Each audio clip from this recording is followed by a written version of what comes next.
Au sud de la Chine, pour Wang Hongwei, l'amour du christianisme a commencé il y a 20 ans. Je travaille avec l'étranger, j'ai pris des cours d'anglais à l'église protestante. Petit à petit, j'ai été inspiré par la Bible et par le Saint-Esprit. Issu d'une famille très modeste et bouddhiste, Hongwei a fait fortune dans le commerce des meubles. Et ses journées commencent toutes de la même manière. Notre Dieu, que votre nom soit sanctifié.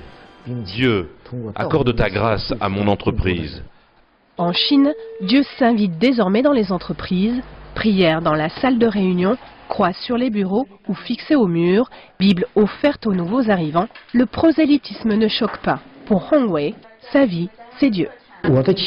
Quand je prie, je dis à Dieu que mon entreprise, c'est la sienne. C'est à lui, il fera mieux que moi. Selon la Bible, la fortune ne m'appartient pas. Cet argent, c'est l'argent de Dieu. Je suis seulement son serviteur.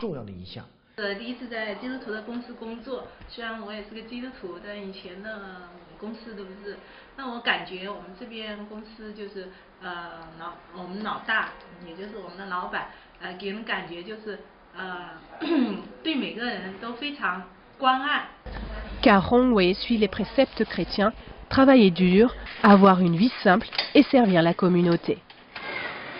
Dans un restaurant de la ville, Hongwei rejoint 3 autres entrepreneurs. Une fois par semaine, ils se réunissent pour parler de leur foi et de ce qu'elle leur a apporté.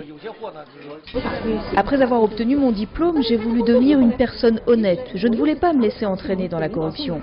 Mais pourtant, j'ai souvent distribué des pots de vin aux différents chefs, surtout au moment des fêtes chinoises. Je donnais des cadeaux au président de mon hôpital, au vice-président, au chef de service. Je craignais qu'en ne donnant pas de cadeaux, ma carrière souffre. Mais depuis que j'ai trouvé le Christ, je suis contente, car je suis désormais aussi honnête que je voulais l'être. Avoir un comportement irréprochable dans l'entreprise et dans la société chinoise, c'est la ligne de conduite de l'Assemblée des protestants à Shenzhen. Des assemblées qui ont de plus en plus d'adeptes. Selon une récente étude en 2030, la Chine serait le premier pays chrétien dans le monde avec 247 millions de fidèles. Un réveil religieux qui pourrait à long terme peser lourd face au Parti communiste et à ses valeurs qui ne font plus vraiment recette dans le pays.